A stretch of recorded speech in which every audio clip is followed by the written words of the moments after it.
Hey everybody, TYT Sports, Turks and Jerks. We do it every Monday morning. Thanks for joining us. Ben Mankiewicz, Jason Rubin, Steve O. Week 9 in the NFL, an interesting one, a great weekend I just read for Las Vegas. A lot of upsets, and that's good for them. Yeah. Although in my Turks segment, we will have one guy who took Vegas for $80,000 in just the kind of fashion that you'd talk about literally for the rest of your life. You would talk about what happened to this specific gambler. But let's start with Jurks because it's easier to make fun of people than to praise them. And we'll start with Steve. So my jerk of the week is the Saints defense. Sure. And they gave up 10 touchdown passes in 2 weeks. Unbelievable. From a Hall of Famer like Eli Manning to a rookie, Marcus Mariota. He's a good rookie, I get it. But 10 touchdown passes in 2 weeks, and you lose at home in overtime, it's pathetic. I mean, I know one of those touchdown passes was a fluke play, and it was a very lucky bounce.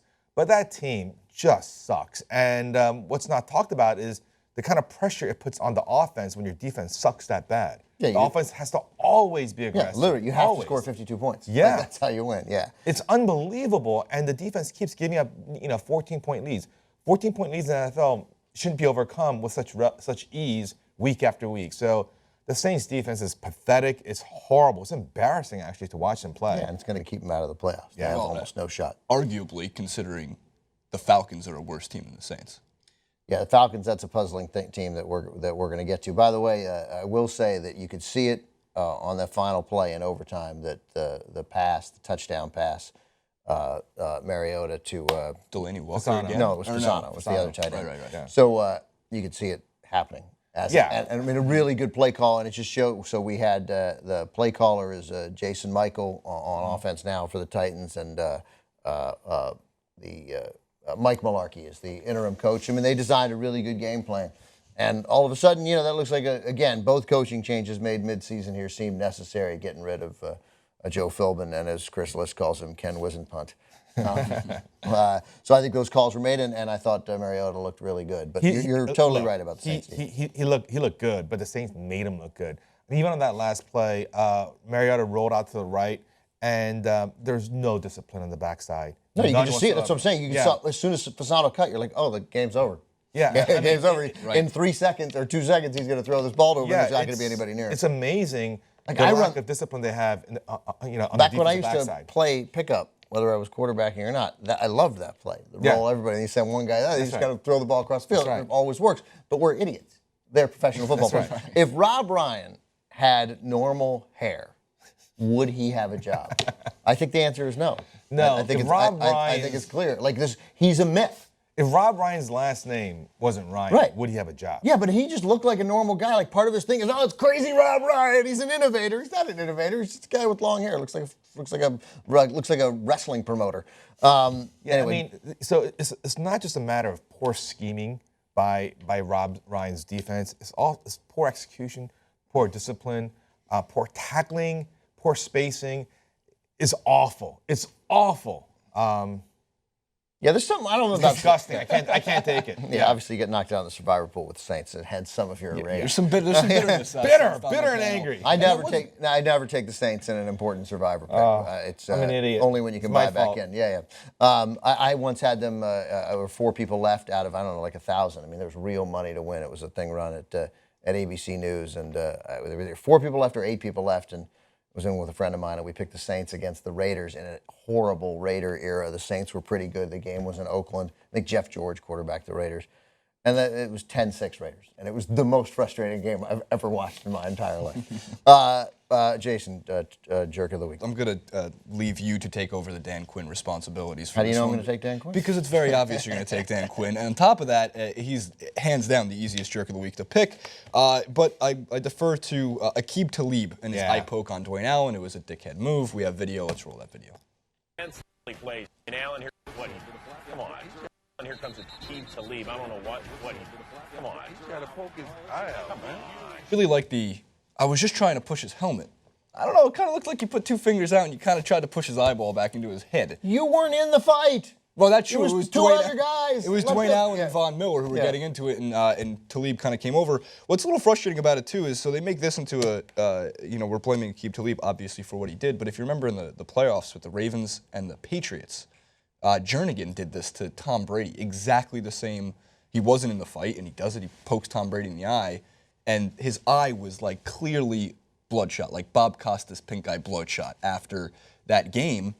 And it was evident he did, yet we all called Brady, and I think I might have been one of the people who did it, and I think probably you guys too.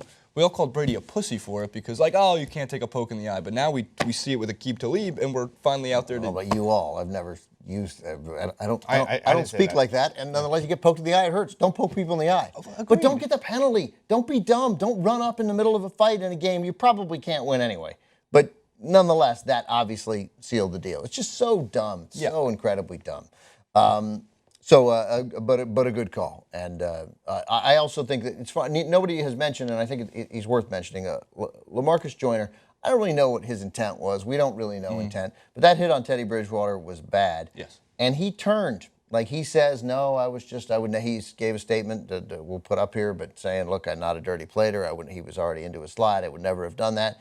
But there's a moment where he's running this direction, and then as Bridgewater slides, he takes a little move. You can clearly see it with his body. There's a lot of speculation now on Greg Williams, who's defensive coordinator, who was part of Bounty Gate in 2012. I was reminded of it, so I was researching that, and I looked up Greg Williams, that audio they have before the playoff game against the Niners from Greg Williams. Hideous. Just hideous. Yeah. It's horrible. It's horrible. First of all, you know he's a bad guy because he's got the extra G for no reason. Like, who spells Greg? What kind of name is that?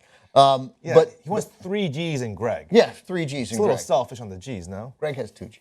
Okay, one at the beginning, one at the end. Nice symmetry.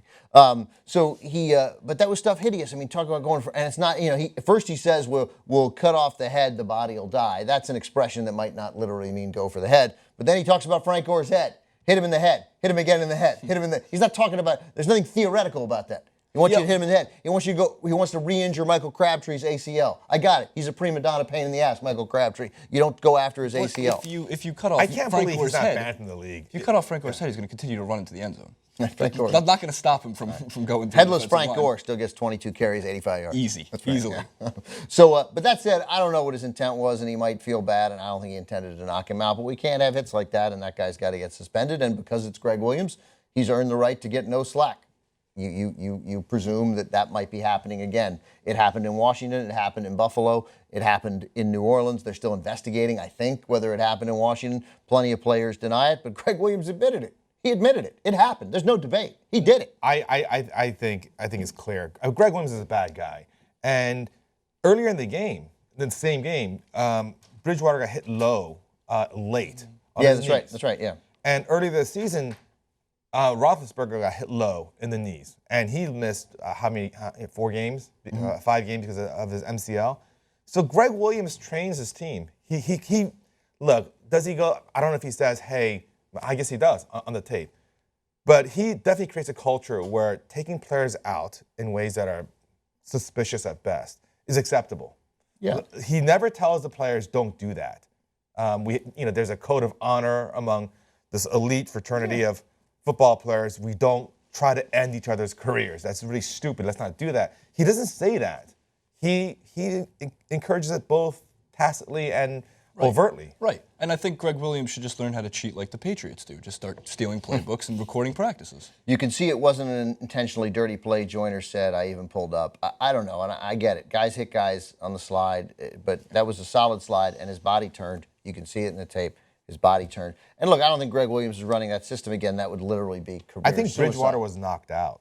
Bridgewater was unconscious. Yeah, No, he was He was motionless. laying there with his eyes closed for a while. No, the ball fell out of his hands. He was unconscious for about 5 seconds, maybe 10 seconds, Yeah, thankfully. easily. Thankfully, he's up and went to dinner, but he's got to go through the concussion protocol. He might not play next week. Before I get to the main jerk of the week, I just got to mention, Tom Coughlin, who I oddly like inexplicably. I don't know why I like Tom. Me too. Coughlin. I think you like his not his demeanor, but like I hate his personality. I hate his demeanor, but I like that It's he's because you're old school, and he's Right. like a cranky old uncle or he whatever. is, and he's definitely like true him. to himself.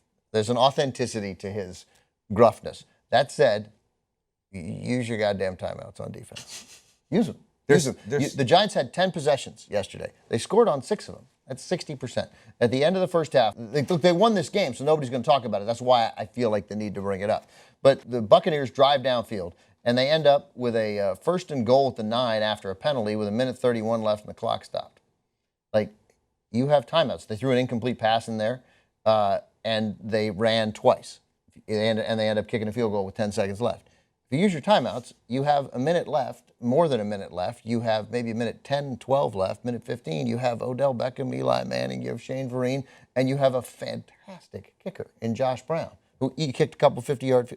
Do you want an extra possession? You'll probably score. Odds, you'll probably end up with 3 points. It matters. I don't understand. And there's no logic. His point was the previous week after the Saints, he didn't want to help the Saints with more time to score the touchdown. But the Saints were sitting around using up the clock. They didn't need more time. These are NFL players. You're not helping them win. You're helping you lose. It's baffling to me. And yet, no, it doesn't appear anyone has said, Tom, enough.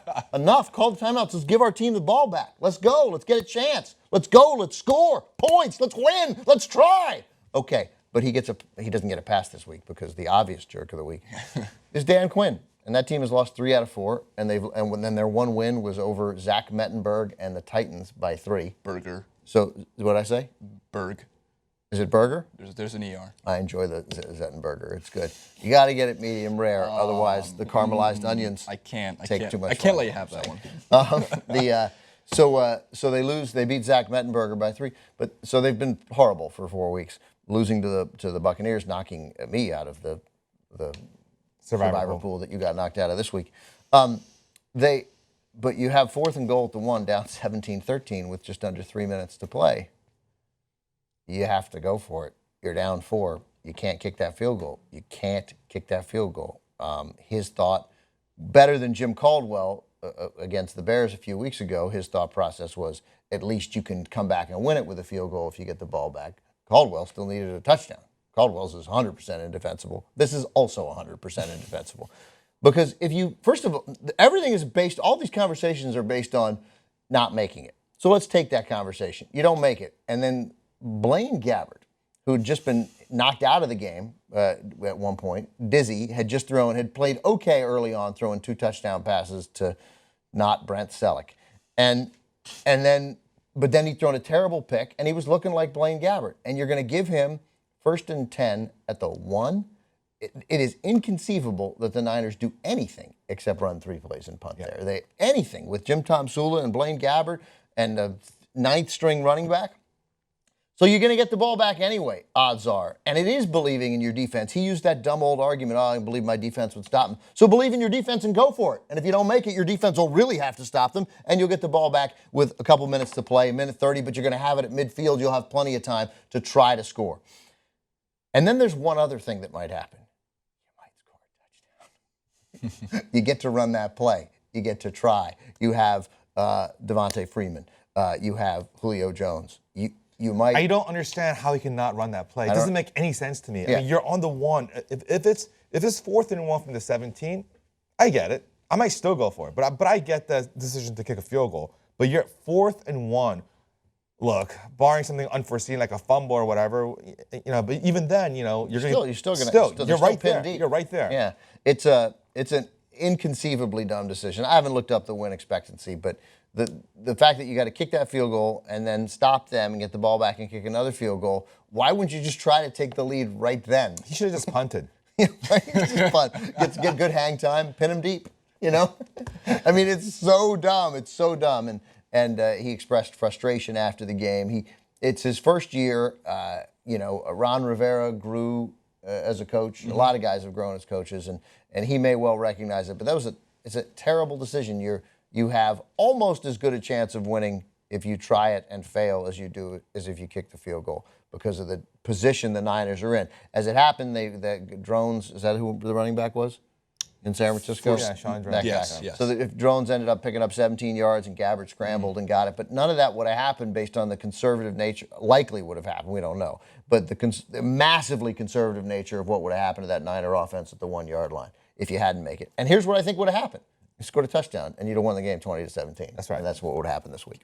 Blaine Gabbert has 33 turnovers in 28 games started. So Yeah. you're also like, you can also It's- force a turnover on a guy who's not Steve Young. Blaine Gabbert, they're not going to let him throw the ball. They're not going to let him throw the ball. He's not going to drop back. They're going to run the ball 3 times. They're going to gain 5 yards. They're going to punt from the end zone. You're going to have the ball at the 44-yard line with 2 minutes to play, 1:30 to play, and you might not win, but you'd have another chance at it. And you might. I think But Sean- again, you probably score on the play that you didn't even try. You don't try. Try. Tom Coughlin, call timeout. Try. Dan Quinn, try. Try. All right. Thanks for watching Turks of the Week. Enjoy Jerks of the Week. We'll have the Turk segment posted as well, where I will, for my Turk of the Week, a little preview, an actual NFL player. Well, one of them.